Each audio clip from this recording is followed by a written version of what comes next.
सुप्रभातम मेरे प्यारे विद्यार्थियों, आप सभी का आज के इस कालांश में स्वागत है। लगातार कई दिनों से आप लोगों का आग्रह यह था कि हम अलंकार के साथ आप लोगों के पास आए, तो आज आपके इस पसंदीदा पाठ अलंकार के साथ हम आपके सामने हैं और इसी पाठ की हम लोग चर्चा करने वाले हैं। किस लिए चर्चा करने वाले हैं? समझने के लिए। याद रखिए, व्याकरण का कोई भी पाठ जब भी आप पढ़ें तो वो रटे ना, बिल्कुल रटने की चीज नहीं है। व्याकरण समझने की चीज है। क्यों? क्योंकि उस भाषा का यह विज्ञान है और विज्ञान जितना बारीकी से आप समझते हैं उतना ही ज्यादा आपके अंदर शंकाओं का निदान हो जाता है।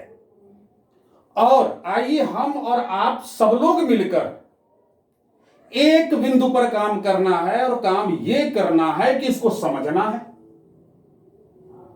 तो समय को ना गंवाया जाए, सीधे सीधे पाठ में हम लोग चल करके आनंद पूर्वक।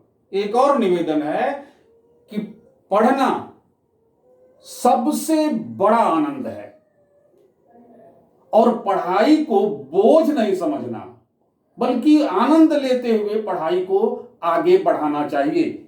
आइए, ये अलंकार नामक जो शब्द है दो शब्दों से मिलकर के बना है। एक अलम है, एक कार है।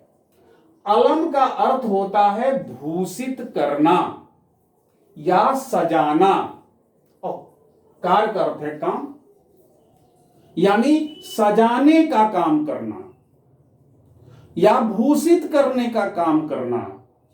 और इसीलिए अलंकार का इस अलम जोड़कार इस अलंकार का शाब्दिक अर्थ हो जाता है क्या?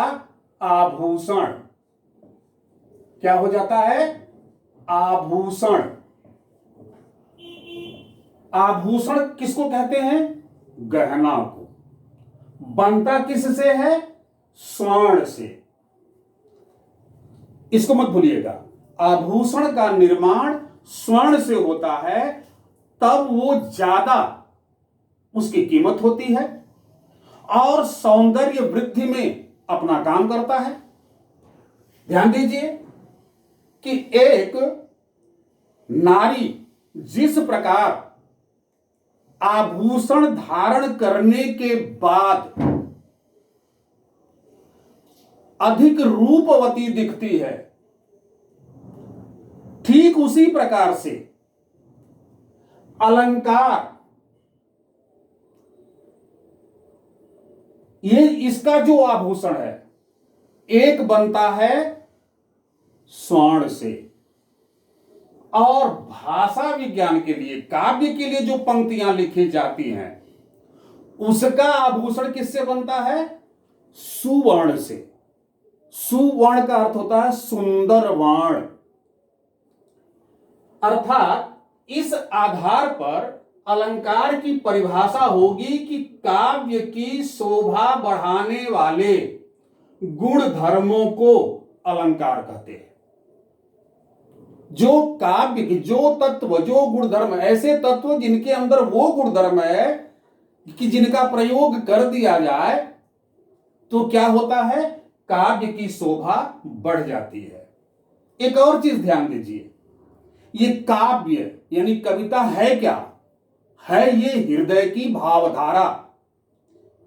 जब हृदय में, मन के अंदर विचार आते हैं और ध्वन्यात्मक रूप लेते हैं, शब्दों में आते हैं और उन्हीं को जब पंक्तिबद्ध किया जाता है तो कविता बनकर के तैयार होती है। तो वहां पर कवि जो उसके अंदर विचार उमड़ घुमड़ मचा रहे हैं, जिसको वो पंक्तिबद्ध करता है, तो सोचता है रचना के क्रम में कि इस भाव को, इस विचार को हमें किस प्रकार लिखना है, अर्थात उसमें किन शब्दों का प्रयोग करना है ताकि वो आकर्षक दिखे। और पाठक को आनंद प्रदान करे। इसीलिए परिभाषा कहती है काव्य की शोभा बढ़ाने वाले गुणधर्मों को अलंकार कहते हैं। और इसी अलंकार के दूसरे तरीके से भी परिभाषा आप दे सकते हैं कि भाषा को शब्दार्थ से, शब्द और अर्थ, इसमें दो चीजें, शब्दार्थ का मतलब शब्द और उसका अर्थ। तो भाषा को शब्दार्थ से सुसज्जित माने सजाकर तथा सुंदर बनाने वाले चमत्कार पूर्ण मनोरंजक ढंग को अलंकार कहते हैं। कि शब्दों के माध्यम से, अर्थों के माध्यम से उसमें आकर्षण पैदा कर दिया जाए, जो ढंग अपनाया जाता है वही ढंग क्या है? अलंकार है। वही ढंग अलंकार है। अर्थात थोड़ा और आगे जब बढ़ेंगे तो सारे वो रहस्य के पर्दे खुल जाएंगे और एक एक करके जैसे जैसे हम लोग बात आगे करते जाएंगे वैसे वैसे उसके सारे पर्दे यानी उसकी जो समझ है अलंकार की वो हमें क्रमशः प्राप्त होती जाएगी। इसको विस्तार से जानने के लिए हम लोगों को आना पड़ेगा यहां अलंकार के भेद में। इस परिभाषा को अगर हम देखें तो इसके आधार पर यहां क्या लिखा जा रहा है कि काव्य में शब्द और अर्थ दोनों ही अपना अलग अलग एवं विशेष महत्व रखते हैं। शब्द का भी महत्व है और उसके अर्थ का भी महत्व है कैसा? विशेष। अगर उसको आधार बनाया जाएगा तो इस आधार पर अलंकार के मुख्यतया दो भेद हैं। एक को कहते हैं शब्दालंकार और दूसरे को कहते हैं अर्थालंकार, जिसका जिक्र आप यहां देख रहे हैं, इस परिभाषा में देख रहे हैं। अब ये शब्दालंकार और अर्थालंकार को जान लें। ये जो सौंदर्य है इसके भी दो रूप हैं। एक होता है इसका बाह्य रूप जिसे हम अपनी नंगी आंखों से देखते हैं, और एक होता है इसका आंतरिक रूप। जैसे एक छोटा सा उदाहरण,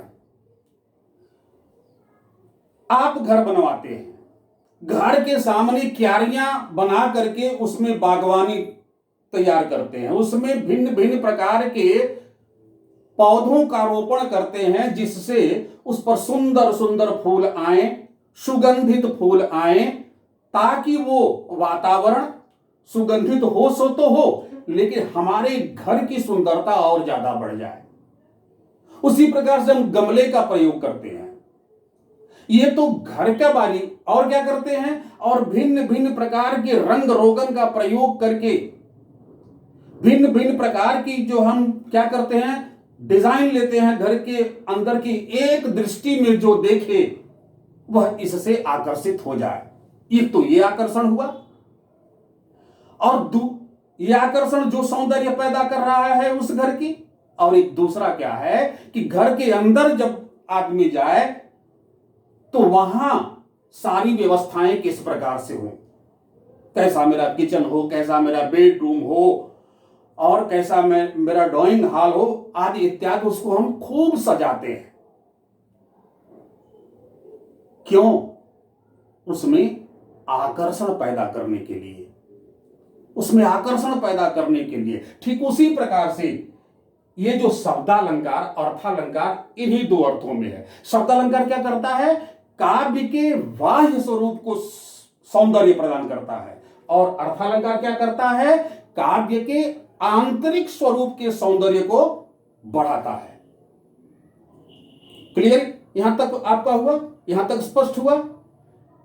अलंकार क्या है? काव्य की शोभा बढ़ाने वाले गुणधर्म जो होते हैं उनको हम अलंकार कहते हैं। इसके दो भेद हैं, वैसे तो तीन, उभय अलंकार भी होता है, लेकिन आपके पाठ्यक्रम में अब मुख्यतया का यहां जिक्र किया गया है, तो वास्तव में इन्हीं दो भेदों को पढ़ना भी है, शब्दालंकार को और अर्थालंकार को, और इसी को समझना है। तो इसके दो भेद हो गए, एक कहलाया शब्दालंकार और दूसरा कहलाया अर्थालंकार। शब्दालंकार क्या है? काव्य के बाह्य सौंदर्य को बढ़ाने वाले गुणधर्म शब्दालंकार के अंतर्गत होते हैं, और अर्थालंकार के अंतर्गत होते हैं आंतरिक सौंदर्य को बढ़ाने वाले गुणधर्म। क्लियर? अब आगे बढ़िए। अब है कि एक एक करके दोनों की चर्चा हम करते हैं, शुरू करते हैं उसकी चर्चा, और यहीं से हम लोग समझना शुरू करते हैं वास्तव में अलंकार को, कि ये शब्दालंकार क्या है। तो शब्दालंकार जब काव्य में किसी शब्द विशेष के कारण, ध्यान दीजिएगा, शब्द विशेष के कारण, इसको कभी मत भूलिएगा, शब्द विशेष के कारण चमत्कार उत्पन्न होता है अथवा सौंदर्य वृद्धि होती है, तब वहां शब्दालंकार होता है। दो उदाहरण आपके सामने हमने रखा है, दो उदाहरण। एक तरन तनुजा तट तमाल तरुवर बहु छाए, और दूसरा पानी गए न उबरे मोती मानुष चून। अब यह एक सवाल आपसे किया जाएगा, आप अलंकार की जब चर्चा करेंगे या कोई ऐसा आपका प्रिय आपसे जानना चाहेगा, आपसे पूछेगा कि क्या आपने अलंकार पढ़ा है, आप कहिएगा हाँ हमने पढ़ा है, तो कुछ प्रश्न वो आपसे कर सकता है, यह जानने के लिए कि आपने अलंकार केवल पढ़ा है या फिर आपने अलंकार को समझा है।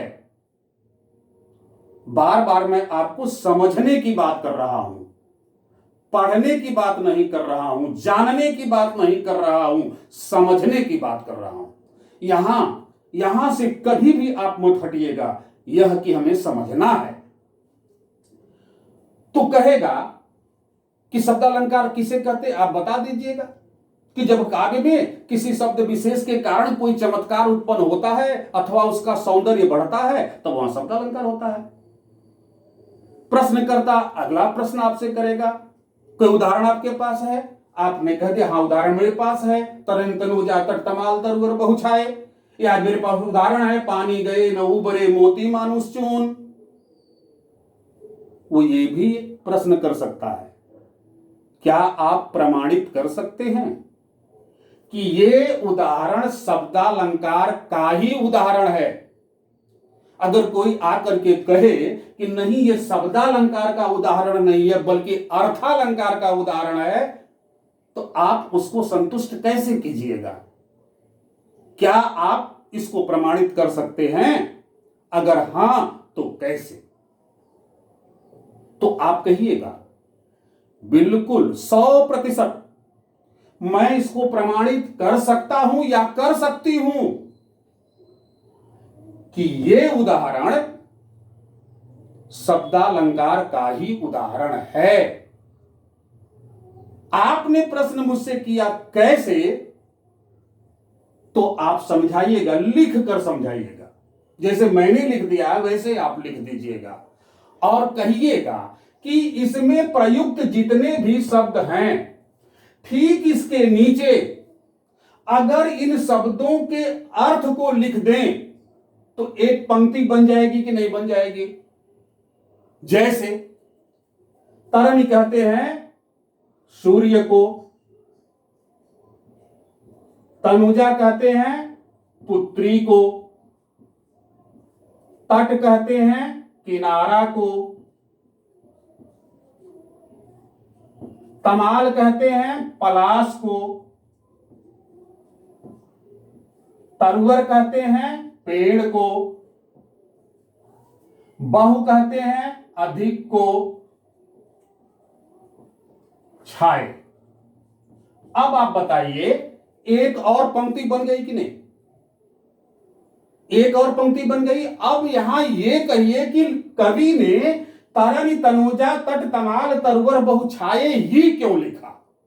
क्यों नहीं लिखा कि सूर्य पुत्री किनारा पलाश पेड़ अधिक छाए? तो उत्तर क्या है? उत्तर है कि पंक्ति लिखते समय कवि के मन में क्या था कि ये पंक्ति आकर्षक हो, इसलिए इसमें अलंकार का प्रयोग करना चाहिए, शब्द ऐसे चयन करने चाहिए और ऐसे क्रम में लिखने चाहिए कि वो पढ़ने में, सुनने में और देखने में सब में आकर्षक लगे। अब पढ़ के देखिए कि तरन तनुजा तट तमाल तरुवर बहु छाए। स्वयं पढ़िए और जो आपसे प्रश्न किया उससे भी पढ़वाइए। कहिए दोनों को बारी बारी से आप पढ़ें। तो तरन तनुजा तट तमाल तरुवर बहु छाए, सूर्य पुत्री किनारा पलाश पेड़ अधिक छाए। इसको थोड़ा और छोटा कर देते हैं। सूर्य पुत्री कहते हैं यमुना को। सूर्य पुत्री किस नदी को कहते हैं? यमुना को। तो अब अगर पढ़े हम यमुना किनारा पलाश पेड़ अधिक छाए, तब आप अब प्रश्न कीजिए उस प्रश्नकर्ता से कि अब आप ही बताएं कि ऊपर वाली जो पंक्ति है तरन तनुजा तट तमाल तरुवर बहु छाए, वो पढ़ने में सहज लग रही है या नीचे वाली पंक्ति क्या है? इन्हीं शब्दों का अर्थ है, लेकिन ये पढ़ने में आकर्षक नहीं लग रही है।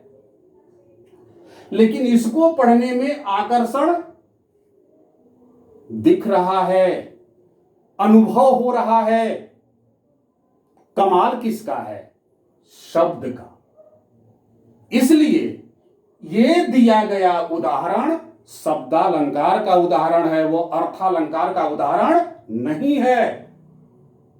दूसरे वाले को भी आप इसी तरह प्रमाणित कर सकते हैं।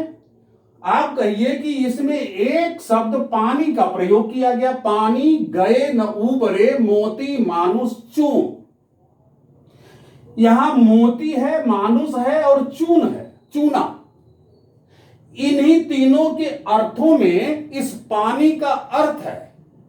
अगर पानी की जगह जल लिख दें, जल गए न उबरे मोती मानुष चून, तोय लिख दें, तोय गए न उबरे मोती मानुष चून, नीर लिख दें, नीर गए न उबरे मोती मानुष चून, तो एकदम से इस पंक्ति का आकर्षण जाता रहेगा। नंबर एक बात। और नंबर दो बात, जब यहां जल लिखेंगे तो इन तीनों के लिए यह शब्द आया है, उसका मतलब समाप्त हो जाएगा, प्रमाणित नहीं हो पाएगा कि कवि जो कहना चाहता है कि मोती के लिए पानी का अर्थ कांति है, मानुष के लिए पानी का अर्थ मर्यादा है, प्रतिष्ठा है, और चून के लिए पानी का अर्थ जल है। अगर यहां जल लिख देंगे तो हम प्रमाणित नहीं कर पाएंगे। अर्थात कमाल किसका है? शब्द का। इसलिए ये अर्थालंकार की पंक्ति नहीं हो सकती। क्या हो सकती है? ये शब्दालंकार की पंक्ति है, और इसी के कारण इसमें आकर्षण है। तो ये कमाल कवि ने किया। कवि लिखते समय, उसकी रचना करते समय जब उसमें अलंकार को पिरोया, तो उसके लिए कौन सा शब्द सबसे बेहतर होगा, सार्थक होगा, इसका ध्यान रखते हुए कवि ने इसकी रचना की है। और इसीलिए ये दोनों उदाहरण शब्दालंकार के उदाहरण हैं, अर्थालंकार के उदाहरण नहीं है। स्पष्ट हुआ कि अगर शब्दालंकार तमाम अभी उदाहरण आएंगे, किसी पर यह प्रयोग करके देखिएगा तो आपको समझ में आ जाएगा कि जब इसका अर्थ हम लिख देते हैं तो उसका आकर्षण समाप्त हो जाता है, वो बेमतलब का लगने लगता है, सुनने में मधुरता चली जाती है, पढ़ने में आकर्षण समाप्त हो जाता है, देखने में आकर्षण समाप्त हो जाता है, अगर इन अर्थों को लिखकर इसका उच्चारण हम करते हैं तो, या पढ़ते हैं तो। इसलिए ये दिए गए जो उदाहरण हैं वो क्या हैं? शब्दालंकार के उदाहरण। यही समझना है, और ऐसे ही समझना है कि हमारे मस्तिष्क में जो कुछ सूचित होना चाहिए वही सूचित हो, उन्हीं अर्थों में सूचित हो, यह समझना है। जब समझ जाइएगा तो तमाम सारे उदाहरण आएंगे, आप कहीं विचलित नहीं होइएगा, एकदम बेबाक और सटीक उत्तर दीजिएगा। हालांकि मैं इसको भली भांति ये कहना सत्य है कि ये अलंकार सागर है, सागर समुद्र। इसमें जो जितना बड़ा गोताखोर है वह उतनी गहराई तक जाकर के उसमें से मोती निकाल कर लाता है। और समय के साथ व्याकरणविदों ने यही काम किया है। और आगे जाकर आप में से भी कोई ये काम कर सकता है, बशर्ते आपका आधार मजबूत हो। आधार मजबूत होने का मतलब उसकी प्रारंभिक समझ आपके पास हो और उसी को देने का प्रयास किया जा रहा है। अब क्या इतना जान लेने से हम जान गए कि शब्द अलंकार क्या है? तो उत्तर होगा कि नहीं। शब्दालंकार को पूरी तरीके से जानने के लिए शब्दालंकार के भेद में जाना है। जब शब्दालंकार के भेद में जाएंगे तो यहां हमको जो पढ़ने हैं आपको, वो क्या है? मुख्यतया इसके 3 भेद हैं। पहले वाले को कहते हैं अनुप्रास अलंकार, दूसरे वाले को कहते हैं यमक अलंकार, तीसरे को श्लेष। हालांकि होते 5 हैं। वक्रोक्ति और पुनरुक्त प्रकाश भी किसके? शब्दालंकार के ही भेद हैं। लेकिन आपको पढ़ने कौन कौन है? अनुप्रास, यमक और श्लेष। और इसी के विषय में आवश्यकता होगी तो शेष 2 बचे अलंकारों का जिक्र भी हम लोग कर लेंगे जानने के उद्देश्य से। लेकिन प्रश्न बन करके इन्हीं में से आएंगे जो आपके पाठ्यक्रम में हैं। इस प्रकार से धीरे धीरे करके, चुटकी बजा करके नहीं, ये समुद्र है, इसलिए बड़ी सावधानी से और धीरे धीरे हम लोग आगे बढ़ेंगे तो इस जो हमारे पाठ्यक्रम में है उसकी पूरी समझ एक एक करके हम लोग हासिल कर लेंगे। इस प्रकार से आज का कालांश यही समाप्त करते हुए कल शब्दालंकार के पहले भेद यानी अनुप्रास के साथ आप लोगों से मिलेंगे। कल पुनः जब मिलेंगे तो अनुप्रास अलंकार की बात करेंगे। आज के लिए धन्यवाद।